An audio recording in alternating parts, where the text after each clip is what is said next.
আপোনালোকে এটা ট্ৰাষ্ট ইয়াত কৰক যিটোৰ ইণ্টাৰেষ্টেৰে আপোনালোকে কাৰোবাক আত্মনিৰ্ভৰশীল হোৱাৰ কাৰণে আপোনালোকে এটা সেই ইণ্টাৰেষ্টৰ দ্বাৰা আপোনালোকে দিব পাৰে তাৰ কাৰণে মই এটা ফাণ্ড দিম সেই ফাণ্ডটোত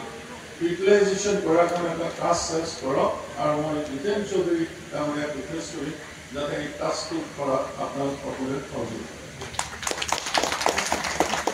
আৰু এইটো টাস্কটো যদি আপোনালোকে সোনকালে কৰে তেনেহ'লে মই মাৰ্চৰ ভিতৰতে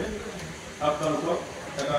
ফাণ্ড দিম যিটো ফাণ্ডৰ পৰা আপোনালোকে ৰঘুনাথ চৌধুৰী ধৰ্মৰাজী ইয়াক জীয়াই ৰাখিব পাৰিব এখন সভা পাতিবৰ কাৰণে যাতে পইচা আপোনালোকৰ কম নহয় সেইখিনি পইচা মই আপোনালোকক নিদিম সেইটো এফি কৰি ৰাখিব তাৰ আজি যিজন শিল্পীয়ে কৰিছে তেওঁক মই আন্তৰিক ধন্যবাদ দিছোঁ ইন্দিৰা সংগীত কলা বিশ্ববিদ্যালয় এছিয়াৰ প্ৰথম